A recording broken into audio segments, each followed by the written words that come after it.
श्री नंदीश्वर विद्यालय द्वारा संचालित ऑनलाइन क्लासेस में आपका हार्दिक स्वागत है।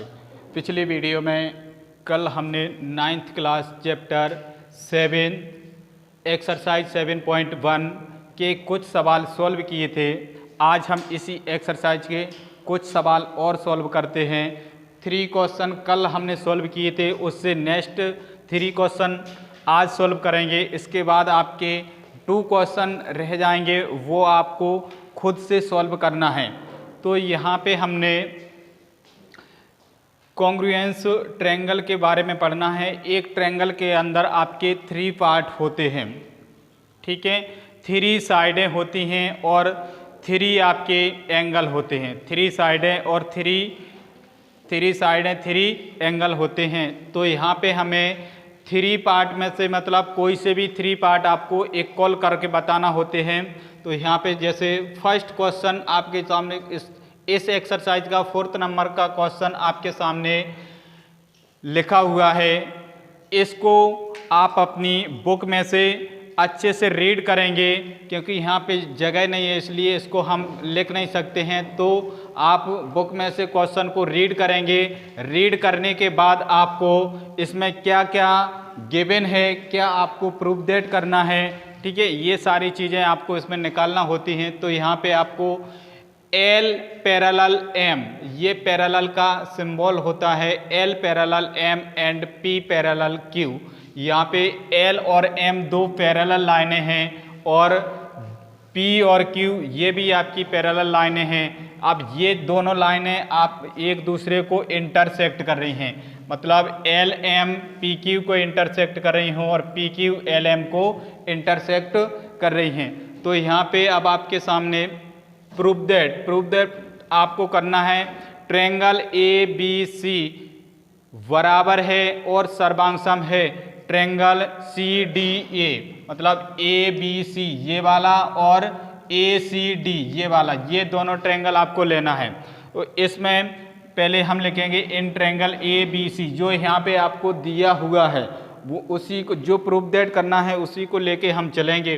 तो यहाँ पे in triangle ABC and ADC ये दोनों ट्रायंगल हमने ले लिए। अब दोनों ट्रायंगलों में आपको इक्वल पार्ट बताना है कि इक्वल पार्ट इसमें क्या क्या है। तो इसमें देखेंगे हम एंगल 1 बराबर होगा एंगल 2 के। क्यों? क्योंकि 2 पैरेलल लाइनों को यदि एक इंटरसेक्ट लाइन प्रतिच्छेद करती है, जब एक इंटरसेक्ट करती है तो उसके एक इस तरफ वाला और एक इस तरफ वाला एंगल जो होते हैं वो आपके होते हैं अल्टरनेटिव इंटीरियर एंगल, यानी अल्टरनेटिव एंगल होते हैं। तो यहाँ पे एंगल 1 और एंगल 2, एंगल 1 बराबर एंगल 2 अल्टरनेटिव एंगल होगा। ऐसे ही फिर देखो, जब हमने इसमें लिया और इसमें लिया तो AC दोनों में आया है। AC दोनों में आया है, जो दोनों में आया होता है उसको हम बोलते हैं कॉमन, ठीक है। मतलब जो इस तरफ भी है और इस तरफ भी है तो वो आपका रहेगा कॉमन। तो AC इसमें आपका हो जाएगा कॉमन। उसके बाद अभी हमने फर्स्ट और सेकंड लिया था, अब आपको लेना है थर्ड एंड फोर्थ। तो थर्ड एंड फोर्थ ये भी आपका एक इस तरफ वाला है, एक इस तरफ वाला है, तो अल्टरनेटिव एंगल ये भी अल्टरनेटिव एंगल होगा। तो यहाँ पे हमने एंगल साइड एंगल, तो ASA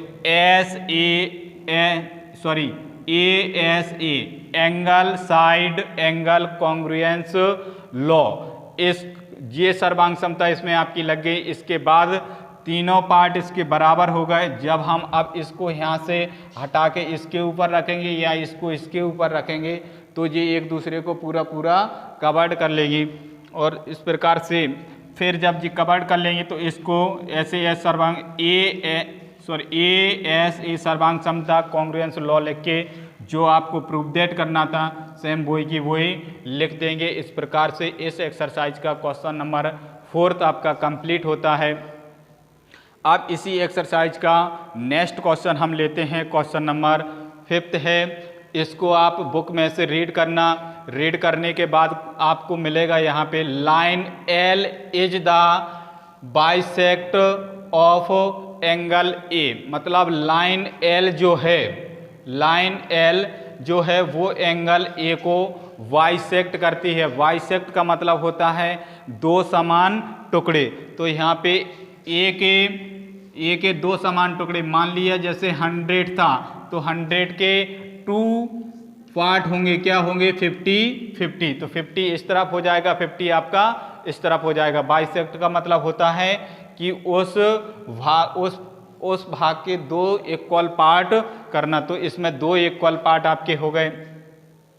उसके बाद फिर प्रूफ दैट ये भी आपको बुक में क्वेश्चन में लिखा हुआ मिलेगा। तो इसमें दो भाग आपको दिए हैं, दो भाग आपको प्रूफ दैट करना है। तो सबसे पहले हम लेंगे in triangle A Q B and A P B, A Q B और ए पी बी, ये दोनों ट्रायंगल हमने लिए। ध्यान से समझना जरा, ठीक है। ये वाला ट्रायंगल और ये वाला ट्रायंगल, दोनों ट्रायंगल हमने लिए हैं।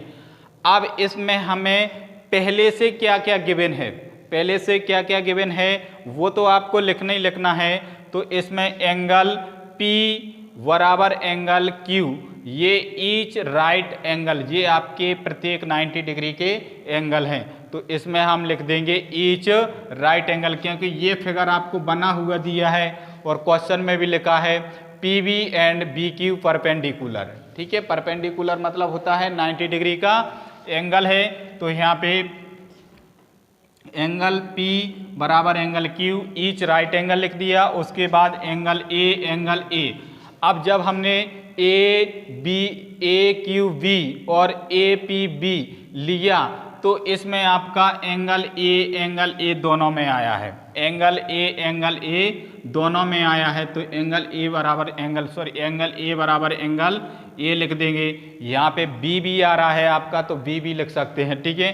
तो एंगल ए बराबर angle A, line L bisect angle A, ये आपको लाइन एल बाइसेक्ट करती है एंगल ए को, इसलिए इसको हमने लिख दिया line L bisect angle A, उससे हमने लिख दिया। उसके बाद फिर देखो, जब हमने ऊपर वाला ट्रायंगल लिया और नीचे वाला, तो ए बी आपका दोनों में आया है। तो ए बी दोनों में आया है, तो इसको हम लिख देंगे ए बी, ये आपका हो गया कॉमन, ठीक है। इस प्रकार से 3 पार्ट जो है वो हमने इसके कॉन्ग्रुएंस कर दिए, एंगल पी, एंगल ए और ए बी, मतलब क्या हो गया एंगल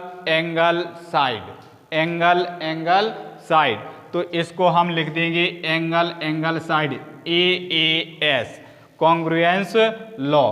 उसके बाद आपको 3 पार्ट आपने प्रूफ दैट कर दिए। उसके बाद जो सिद्ध करना था सेम बोई की बोई लिख देंगे, ट्रायंगल AQB बराबर है और सर्वांग, ये सर्वांग का सिंबल्स होता है ट्रायंगल APV। ये इस प्रकार से आपका फर्स्ट वाला जो क्वेश्चन था वो हेंस प्रूफ्ड होता है। उसके बाद आपको ये दिया हुआ था BP बराबर BQ। अब BP बराबर BQ ये वाला आपको बताना है, ये वाला पार्ट आपका बराबर है या नहीं है। जब हमने दोनों ट्रायंगल सर्वांग सम कर दिए हैं, तो सर्वांग सम का मतलब होता है कि इसको उठा के इसके ऊपर रख दो या इसको उठा के इसके ऊपर रख दो, ठीक है। तो जब हम इसको इसके ऊपर रखेंगे तो ये वाला पार्ट इसको पूरा कवर कर लेगा या ये वाला इसको पूरा कवर कर लेगा। तो BP बराबर क्या हो जाएगा आपका, BP बराबर हो जाएगा आपका VQ। और इससे एक कंडीशन और पढ़ी थी हमने कि इक्वल एंगल इक्वल साइड, मतलब बराबर कोणों के सामने की भुजाएं बराबर होती हों और बराबर भुजाओं के सामने के कोण भी बराबर होते हैं। तो यहाँ पे हम लिख देंगे BP बराबर BQ और इसको लिख देंगे हम CPCT, equal angle equal side. CPCT का मतलब होता है करेस्पॉन्डिंग पार्ट और congruence triangle, corresponding part congruence triangle. इसको हम हिंदी में बोलते हैं संगत त्रिभुजों के संगत अवयव। इस प्रकार से आपका इस एक्सरसाइज का 5th नंबर का क्वेश्चन है जो कंप्लीट होता है। अब इसी एक्सरसाइज का नेक्स्ट क्वेश्चन हम लेते हैं, क्वेश्चन नंबर 6 है। इसमें क्वेश्चन यहाँ पे क्वेश्चन में जो दिया हुआ है गिवन है वो हम लिखेंगे गिवन दैट AC बराबर AE, AB बराबर AD और एंगल BAD EAC, मतलब एंगल जो बीच में लेटर जो होता है उस पर हम एंगल मानते हैं। तो ये 3 कंडीशन आपके सामने लिखी हुई हैं। अब यहाँ पे हम प्रूफ दैट आपको करना है BC बराबर DE प्रूफ। अब लेंगे हम BAD, अभी हम ले रहे हैं BAD, इतना सा पार्ट हम ले रहे हैं BAD हमने लिया, तो इसमें BAD, अब इसी प्रकार से हम इस तरफ वाले को लेंगे EAC इसको लिया, तो इसमें EAC इसको हम मान लेंगे इक्वेशन फर्स्ट इसको हमने मान लिया। अब इक्वेशन फर्स्ट बोथ साइड, अब आपने छूटा हुआ क्या था, आपका छूटा हुआ कौन सा पार्ट था, ये वाला पार्ट आपका छूटा हुआ है, ये वाला जो पार्ट है वो आपका छूटा हुआ है। मतलब अगर इसको हम ऊपर वाले में भी जोड़ दें और नीचे वाले में भी जोड़ दें तो ये कंप्लीट आपका एक ट्रायंगल हो जाएगा ABC और एक हो जाएगा आपका EAD, तो ये हो जाएगा इसको। तो बोथ साइड हमने जोड़ दिया, दोनों में प्लस कर दिया DAC और DAC, यहाँ पे भी आपका DAC लिखा हुआ है। जब हम इसको इसमें जोड़ेंगे तो आपका ये बन जाएगा एंगल BAC, तो यहाँ पे हमने लिख दिया एंगल BAC बराबर एंगल, इसी प्रकार से आपका EAD, ये बनेगा आपका EAD, ये आपका फुल ट्रायंगल बन गया। अब इसमें ये वाला ट्रायंगल हो गया आपका, ये भी यहाँ तक कवर हो गया। अब इसमें हमें सर्वांग समता और सिद्ध करना है, कॉन्ग्रुएंस और सिद्ध करना है। तो अब हम लेंगे त्रिभुज ABAC और EAD, इन दोनों में हमें बताना है क्या क्या है। तो ये सारी कंडीशन आपके सामने पहले ही से लिखी हुई हैं, तो यहाँ पे हम लिख देंगे क्या लिखा है, AB बराबर AD, AB बराबर AD, ये आपको गिवन है, तो यहाँ पे आप लिख देना गिवन, जो चीज़ें दी हैं गिवन हो गया। उसके बाद एंगल A और एंगल A, ये भी आपको गिवन है, एंगल A, तो इसमें हम ये भी लिख देंगे गिवन, ये हो गया। उसके बाद AC बराबर AC बराबर हो जाएगा आपका AE, तो AC बराबर हो गया AE, ये भी आपको गिवन है। तो तीनों कंडीशन आपने प्रूफ दैट कर दी। तो इसमें आपका जो नियम लगा वो साइड एंगल साइड, तो इसमें लिख देंगे SAS, क्या लिख दिया, सास कॉन्ग्रुएंस लॉ, ठीक है। इससे आपका ये प्रूफ दैट हो जाता है। कॉन्ग्रुएंस जब हो गया तो दोनों त्रिभुज हम सर्वांग सम करके लिख देंगे, और ये आपका BC बराबर DE लिख देंगे, क्योंकि दोनों सर्वांग सम होगा तो CPCT लग के डायरेक्ट हम इसको लिख देंगे। इस प्रकार से आपका इस एक्सरसाइज का जो 6 नंबर का क्वेश्चन था वो कंप्लीट होता है। इस एक्सरसाइज में आपके टोटल 8 क्वेश्चन दिए हुए थे। 3 क्वेश्चन हमने पिछले वीडियो में आपको करके दिखाए थे और 3 क्वेश्चन आज कंप्लीट करवा दिए हैं। शेष 2 क्वेश्चन जो बचे हुए हैं उनको आप खुद से सॉल्व करेंगे, ठीक है, और अपने नोट्स तैयार करते रहें, अपना अच्छे से अध्ययन करते रहें। अगर किसी प्रकार की परेशानी होती है तो विद्यालय आकर आप अपने संबंधित टीचर से कंसेप्ट क्लियर कर सकते हैं। तब तक के लिए आप लोगों को धन्यवाद।